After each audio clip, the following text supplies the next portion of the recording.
welcome back to my channel. Oh, my camera's dying. Today, I'm going to be doing something very exciting. I'm going to be reading books about K-pop today. I love reading. I love K-pop. You put it all in one. K-pop has gotten bigger and bigger over the years, but I never thought we would get books about K-pop, and I'm so happy. So that being said, the books that I'm going to be reading are 4 books. So the first book that I'm going to be reading is Somewhere Only We Know by Maueen Goo, and then Kpop Confidential by Stephan Lee. Third book is I'll Be the One by Lyla Lee. The final book that I will be reading is Shine by Jessica Jung. Jessica was a former member of Girls' Generation or SNSD. They are probably the most popular K-pop girl group ever. K-pop would not be where it is without them. I think this is a series, actually. This isn't supposed to be like a super critical vlog. It's supposed to just be more fun. I don't mean this in a bad way, but I'm not expecting like to be moved by these books, if you get what I mean. I'm just expecting light, fluffy kind of book. But Jessica's is the one I'm most looking forward to just because she's been in the industry for years. Editing me here. Hello. I'm gonna be popping in here a couple times in this video because for some reason I had the habit of updating you guys in my reading vlogs late at night. It didn't pick up my voice really well, you know. Our first update on Somewhere Only We Know. So I remember when I was reading this book, especially during the beginning, I was surprised by how much I was laughing around it. I didn't get the romance, very insta-livey. The way the characters meet kind of comes off as making Jack very shifty. So I finished Somewhere Only We Know. I, in the end, gave the book a 3 out of 5 stars. Why is my camera already dying? It's a nice, short, easy book to read, and it's enjoyable enough for me. That being said, when getting into this book, and honestly this whole video of like reading books about K-pop, I knew shouldn't take these too seriously. This story is actually pretty much a love story within 24 hours. But they don't appeal to me. I didn't even know this was one of them until I started reading it, and I was like, oh, this was not what I was expecting. I was expecting it to be like a span of like her getting chased by this dude who's paparazzi. Jack. Personally, I don't like instant love. I think you can connect with someone relatively fast, but to immediately like say, hey, I love you. What do I know? I've never been in love, so I guess I can't say that. If a man ever said to me with only knowing him 24 hours that he loves me, I'm booking it.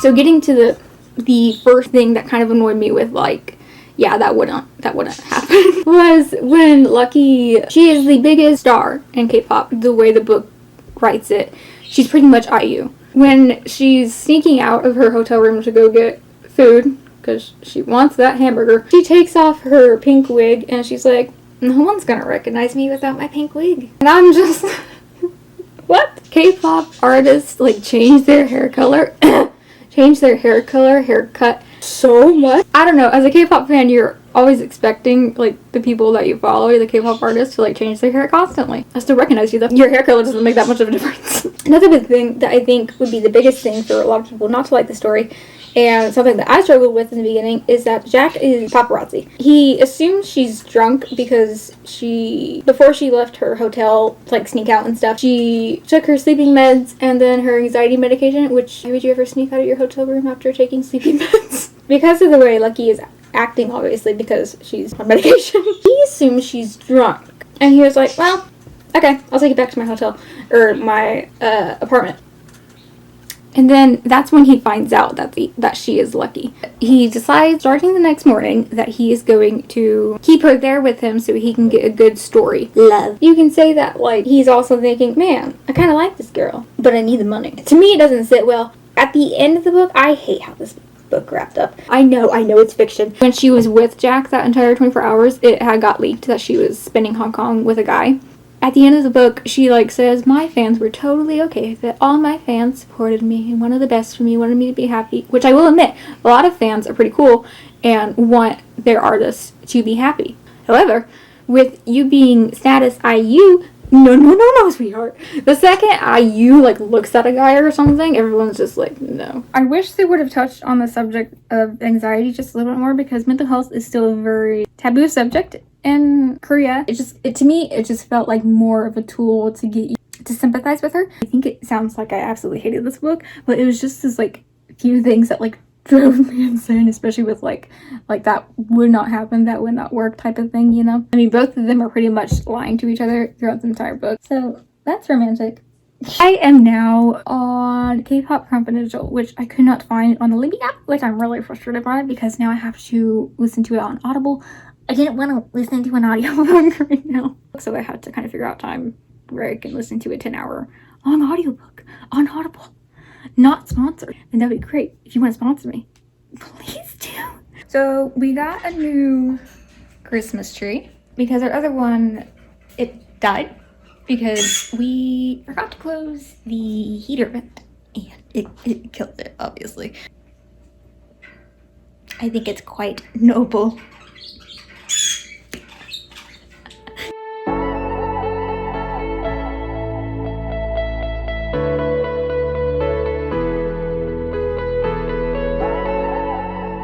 In the parking lot yet again, and I have people in front of me in the building, and then one person on my right, although he's an old man, so I think he's seen crazier things. I'm enjoying it. It's so weird.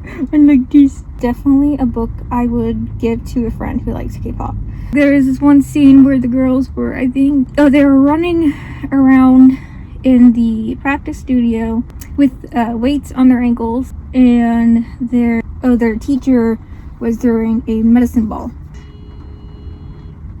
Yeah, there's other talks of how when Candace, our main character, was getting her weight looked at, that it was done in front of all the other female trainees, and basically all the other girls were criticized for not being perfect in the K-pop standard.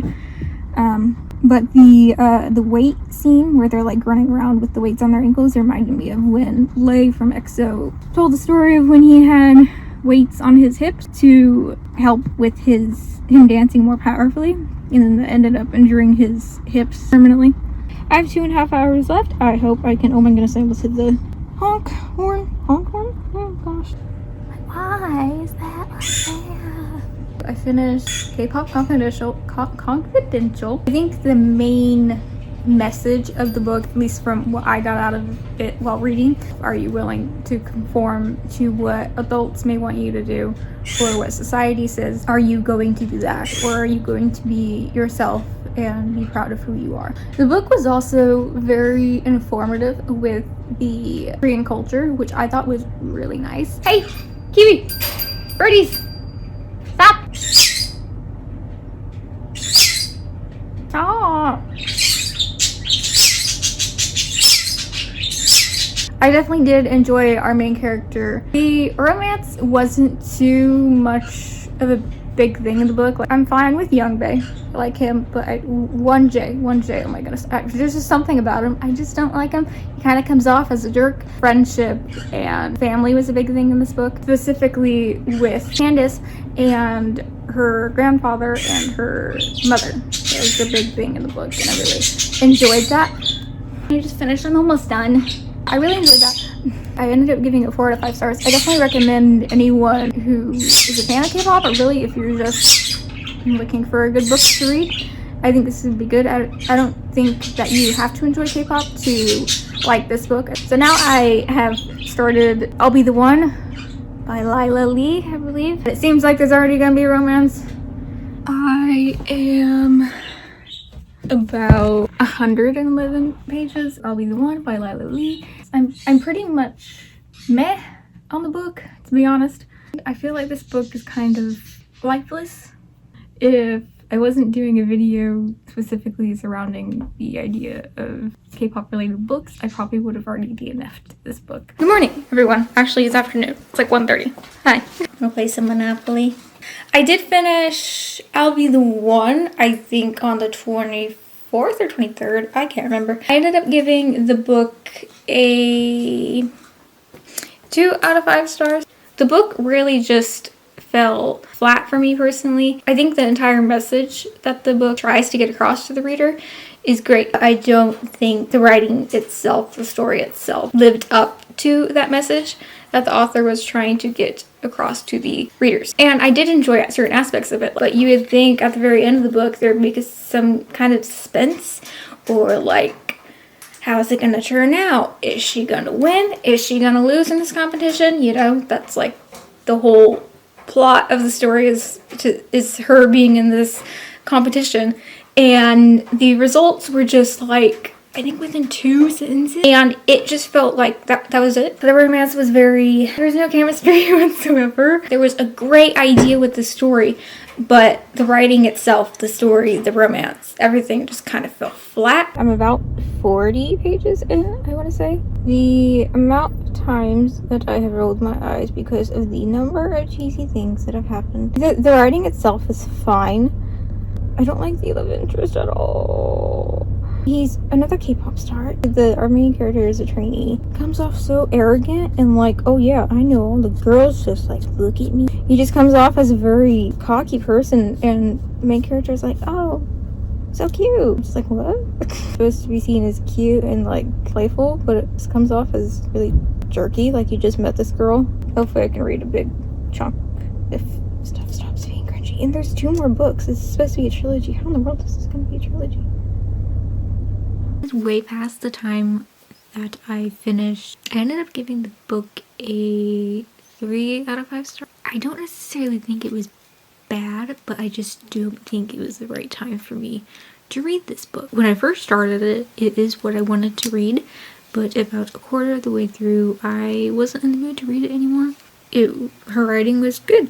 I think she did really good with describing things. The characters really fell flat, seemed very similar with their voices. The big thing in this book was the subject of misogyny in the industry. Since we're talking about K-pop here, an example would be in performances, if a female artist is wearing something slightly revealing, then everyone thinks that she's a slut.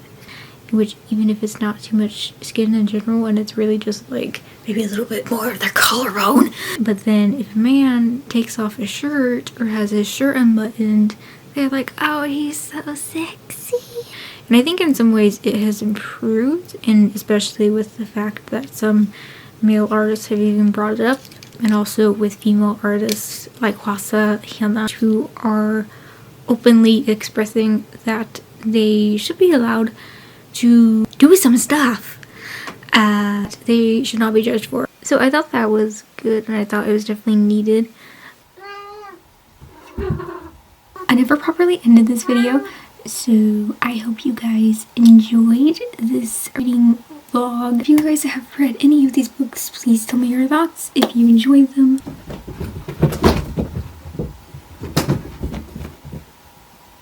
I hope you guys enjoyed, and I will see you guys next Friday. Bye. Toodles.